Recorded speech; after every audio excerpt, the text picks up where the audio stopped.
ವಿಟ್ಲದ ಮೇಘಿನಪೇಟೆ ಕೇಂದ್ರ ಜುಮಾ ಮಸೀದಿಯ ಅಧೀನದಲ್ಲಿರುವ ಹಯಾತುಲ್ ಇಸ್ಲಾಂ ಮದ್ರಸಾದಲ್ಲಿ ವಿದ್ಯಾರ್ಥಿಗಳ ಧಾರ್ಮಿಕ ಸಾಂಸ್ಕೃತಿಕ ಕಾರ್ಯಕ್ರಮ ನಡೆಯಿತು. ಖತೀಬ್ ಅಬ್ದುಲ್ ಸಲಾಂ ಲತೀಫ್, ಶಿಕ್ಷಕರಾದ ಉಮ್ಮರ್ ಸಾತಿ, ಇಸ್ಮಾಯಿಲ್ ಹನೀಫ್, ಹಕೀಂ ಅರ್ಷಾದಿ, ಅಬೂಬಕರ್ ಮುಸ್ಲಿಯಾರ್, ಮೊಹಮ್ಮದ್ ಮುಸ್ಲಿಯಾರ್ ವಿವಿಧ ಕಾರ್ಯಕ್ರಮಗಳನ್ನು ನಡೆಸಿಕೊಟ್ರು. ಈದ್ ಮಿಲಾದ್ ಹಬ್ಬದ ಪ್ರಯುಕ್ತ ವಿಟ್ಲ ಭಾಗದಲ್ಲಿ ಮದ್ರಸಾ ವಿದ್ಯಾರ್ಥಿಗಳಿಂದ ಹಾಗೂ ಯುವಕರಿಂದ ರ್ಯಾಲಿ ಮೊದಲಾದ ಕಾರ್ಯಕ್ರಮ ನಡೆಯಿತು.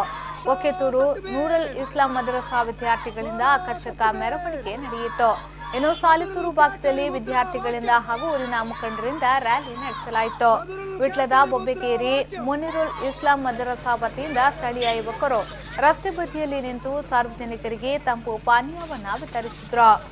ಈ ಸಂದರ್ಭ ಕೇಂದ್ರ ಜುಮಾ ಮಸೀದಿಯ ಆಡಳಿತ ಸಮಿತಿ ಅಧ್ಯಕ್ಷ ಪಿಎಚ್ ಅಶ್ರಫ್, ಕಾರ್ಯದರ್ಶಿ ಅಬೂಬಕರ್ ನೋಟ್ರಿ, ಹೊರಿಝನ್ ಪಬ್ಲಿಕ್ ಸ್ಕೂಲ್ ಅಧ್ಯಕ್ಷ ಮೊಹಮ್ಮದ್ ಇಕ್ಬಾಲ್ ಹಾನೆಸ್ಟ್, ಕಾರ್ಯದರ್ಶಿ ಇಕ್ಬಾಲ್ ಮೇಘಿನಪೇಟೆ, ವ್ಯವಸ್ಥಾಪಕ ಎಕೆಎಂ ಅಶ್ರಫ್ ಗಫೂರ್ ಮೇಘಿನಪೇಟೆ ಉಪಸ್ಥಿತರಿದ್ದರು.